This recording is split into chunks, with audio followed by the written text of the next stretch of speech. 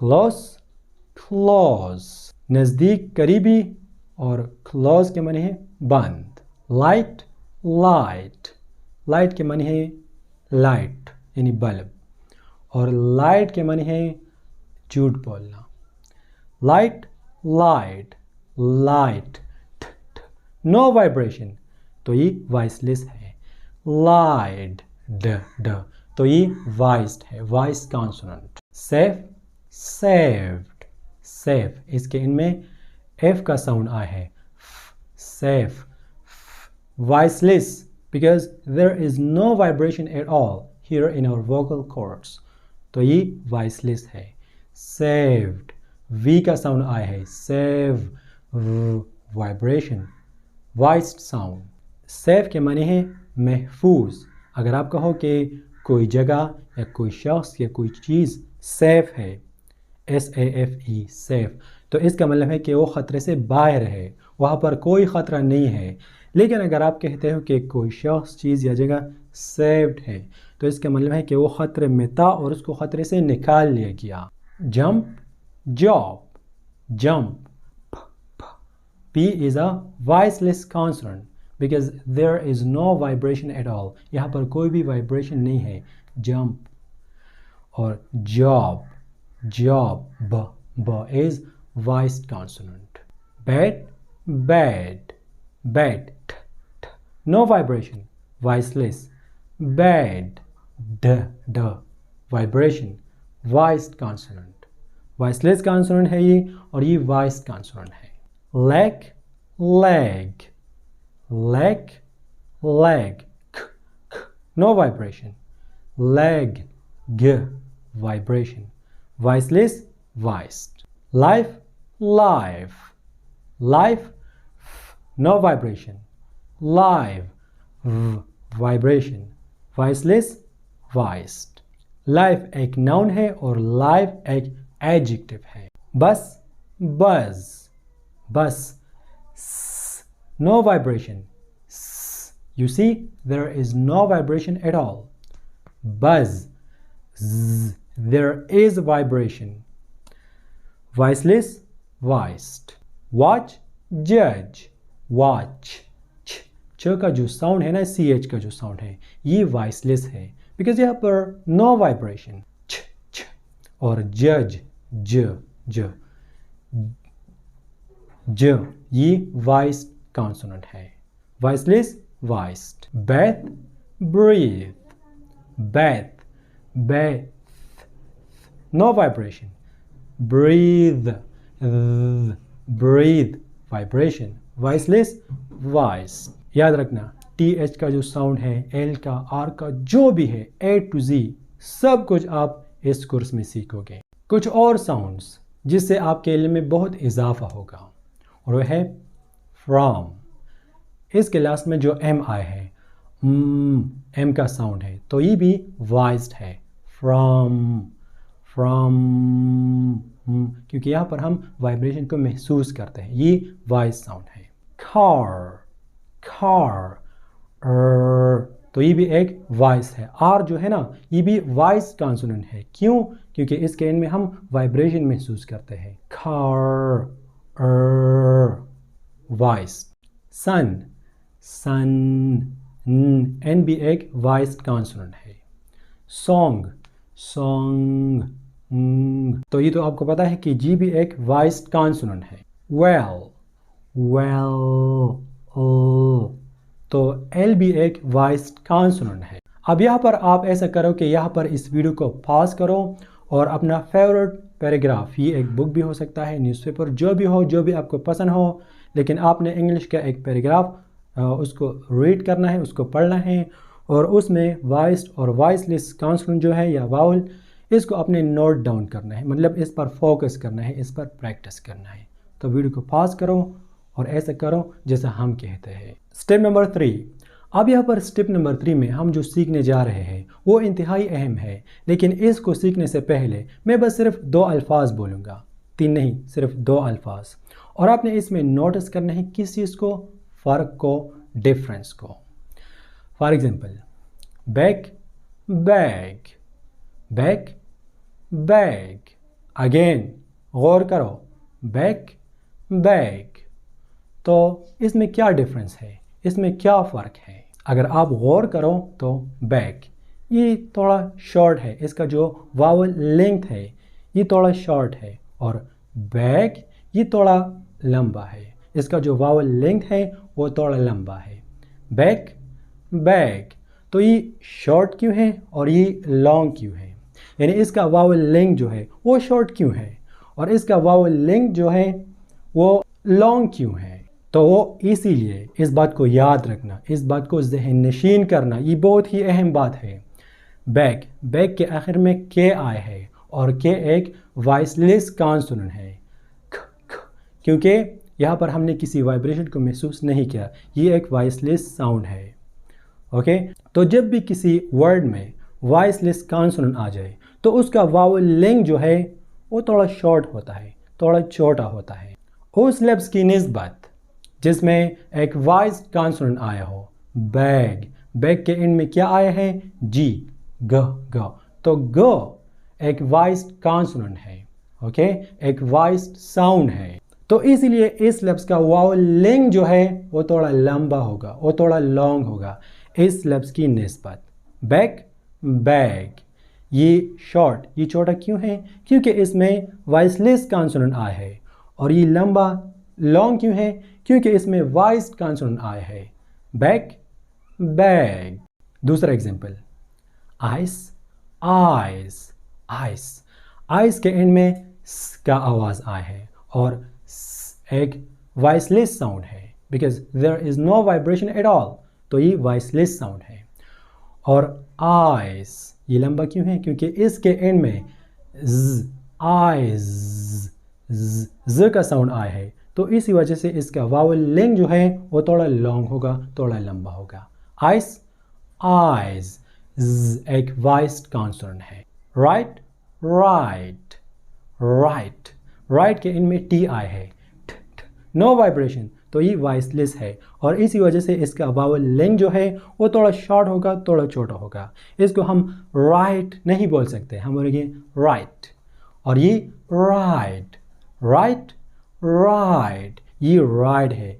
क्यों इसका vowel length थोड़ा लंबा है, थोड़ा लॉन्ग है? क्योंकि इसके एंड में ड आया है, ड, राइट, ड। तो ड एक वॉइस कॉन्सोनेंट है, इसीलिए इसका वावल लेंथ जो है वो भी थोड़ा लंबा होगा। Right, right. एडवाइस, एडवाइस, ये एडवाइस है, एडवाइस, ओके, नो वाइब्रेशन, और ये एडवाइस, वाइब्रेशन।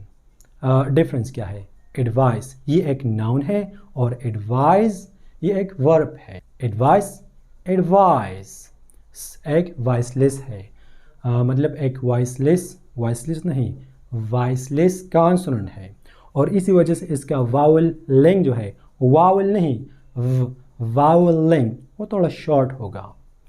और ये एडवाइस, इसका वावल लेंथ जो है वो थोड़ा लंबा होगा, थोड़ा लॉन्ग होगा, क्योंकि ज एक वॉइस कॉन्सोनेंट है। बेड, बेड, बेड, BED, ये एक वॉइसलेस साउंड है, और इसी वजह से इसका वावल लेंथ जो है आपको पता है शॉर्ट है। बेड, हम बेड नहीं कह सकते, हमको कहना होगा बेड, बेड, बेड, बेड। हो सकता है कि स्टार्ट में आपके लिए थोड़ा बहुत मुश्किल हो, लेकिन आपने गिव अप नहीं करना, जस्ट प्रैक्टिस करना है, बिकॉज प्रैक्टिस मेक्स परफेक्ट। धीरे धीरे आप सब कुछ सीखोगे, और फिर जब आप इंग्लिश बोलोगे तो लोग आपसे मुतासिर होंगे।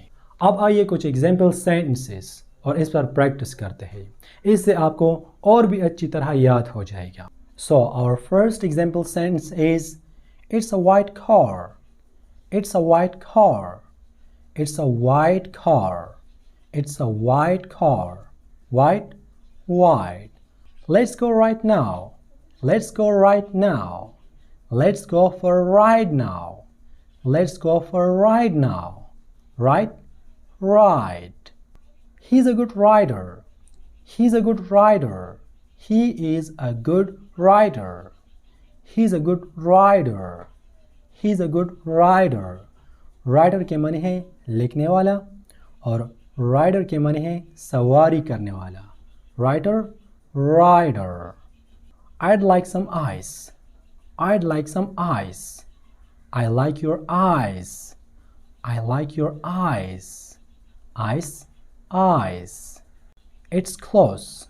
It's closed. It's close.